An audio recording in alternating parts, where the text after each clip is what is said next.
of stress. I was going to say, have we seen your hair before, Jack, or has the hoodie typically been up? I'm waiting, for the business suit for me to know that the crisis is over so I can see we're not there yet. Kelly, I got luscious locks, but I'll toss the hood on for you. How are we? The Fed has blown up our financial system. A hell of a Monday, huh? So do you think, okay, let me ask it to you this way, or put it to you this way. A banking crisis is deflationary. And so when I see Balaji and others saying Bitcoin's going to go to $1 million, it may go up, but that may be because of the Fed's response here. The 2010s were not hyperinflationary. There's no obvious reason why now would be hyperinflationary either. Yeah, so Kelly, it's actually not that complicated, and I'm excited to try and convey that to America. There's a market term that's used here in Chicago a lot, is demand finds supply. What do I mean by that? If Ken Griffin is going to want to buy the most expensive condo in America, someone will build it for him. Someone will put a 201st floor in Miami's tallest building. If silver's going to 1000x, I will walk into my kitchen right now. I will melt all my silverware and I will sell it at market. If gold is going to rally, Elon Musk will find more on Mars. Bitcoin this is a super important point. Bitcoin is the only monetary instrument in the history of our species that is fixed. It does not matter how much more demand comes into the asset class, Kelly. No one will ever be able to make more of it. There are two things I can guarantee you in my life. One, that I'll die, and the other, that there will only ever be 21 million Bitcoin. And those are what's the two things that I can only value as my life and my Bitcoin. So it is the only fixed supply asset, Kelly. It's not that complicated. It's going to go up because everything else can be issued more. Does that make sense? Why you've got to explain to me one thing. Why is the supply fixed? And is that because someone says it's fixed? Who could change their mind? No, it's a great point and question, Tyler.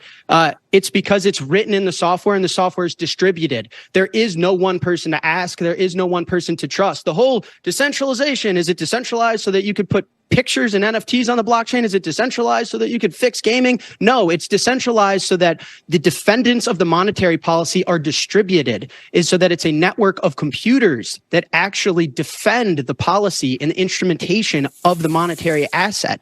That is not the case for Ethereum. That is not the case for any other altcoin. That is not the case for the US dollar. That is not the case for Miami real estate. That is not the case for precious metals. It is the only monetary instrument that has its monetary policy distributed and defended in a sound way. Forgive me for being dense, so but if you say that it's because this is the way the software is written and it is immutable, it is unchangeable.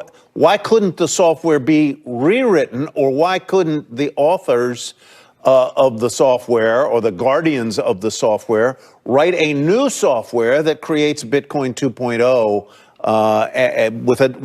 with another fixed supply of Bitcoin?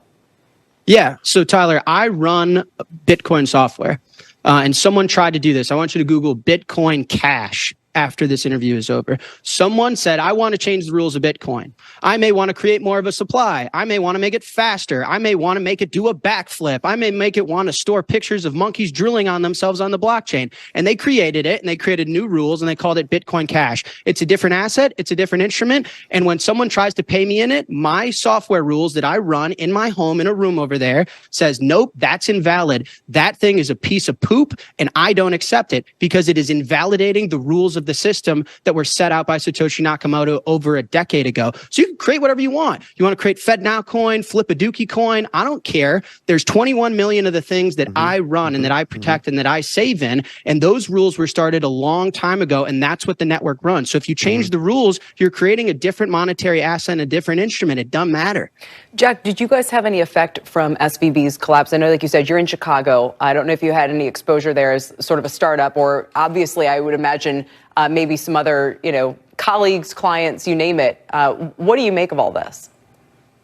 Well, it doesn't matter, right, Kelly? Because the U.S. government, you either got to default on it or deflate it. And so they're backstopping everything. The spigots are wide open. Money printer is going burr. So it doesn't matter where your monies are held, is that the government's going to make you whole on it no matter what. So who cares? The only thing that's clear to us and clear to our customers is you cannot hold and save in dollars anymore. I think that there's going to be a new era of the U.S. dollar where inflation will enter a normalized 5, 6, 7, 8, 9, 10%. The days of 2% inflation are over. What if you're wrong, Jack? Because the market, as the market is telling us we've gone from having, expected 3.5% inflation last year to just over 2% now for the next 5 years. Again, it doesn't see inflation accelerating and picking up from here. Look at the swap lines we just instituted over the weekend. It reiterates the dollar's dominance in the global financial system. And if anything, we're going to be averaging inflation for the next decade that probably looks a lot more like the 2010s we just came from. It was not inflation. And Bitcoin still did very well, by the way. It was not an inflationary period. Yeah, but Kelly, these swap lines and treating these assets at par that these banks are holding is a load of crap. It's a politically correct way. The swap lines over the weekend were a politically correct way going into an election year for the Federal Reserve to bail out foreign big institutions and not take care of the little guy in the United States of America. Those things aren't trading at par. If they were trading at par, when I walked down to my bank on the corner and I said, I want my money, they'd be able to hand it to me. They can't, Kelly. So this is just a masquerade load of nonsense. They have to backstop these things with new money, and you're seeing risk on assets, you're seeing scarce assets actually be big winners here. So you could call it inflation because the CPI is a load of nonsense, right? Like the government's going to tell me how the dollar is inflating based on a basket of instruments. Like my Netflix subscription or my Caesar salad doesn't actually tell me how well the dollar is doing or how much it's being devalued. Miami real estate does. Bitcoin does. Bitcoin's up over 50% this year. Yeah. You're telling me that the dollar's not inflating? You're out of your mind. I'm not listening to that. The Fed and the whole monetary system is based on trust, and they constantly break that trust. It'd be the equivalent of there's a fire outside of my house. I smell the smoke, and someone's telling me, no, it's just a bunch of teenagers putting on a bonfire. Okay, but I hear one siren. I hear one police siren. Yeah. Are you sure it's a bonfire? Yeah, it's a bonfire. Now I hear 10 sirens, 100 sirens. Now my whole community is running out. I'm not going to get up and look outside the window, Kelly, and see what's going on. I don't believe them for a second. You've got to be absolutely crazy to believe the Federal Reserve right now. They're full of it, and I don't have to because I own Bitcoin. There's no one that could deflate my instrument. I get to hold it, save in it. I know the monetary policy. I sleep like a baby, like the baby face that I am. Jack, I think you're crazy if you believe the Fed and these swap lines and treating these assets at par. It's a gimmick. It's a scam. We appreciate your time today. Jack Mallers of Strike. All righty, still to come. The banking backlash. Corporate America has had its share of black eyes over the past few years, but the fallout over SVB could be one of the worst yet. Plus, a new report from the U.S. revealing that global warming has done irreparable damage to the planet. Power Lunch will be right back.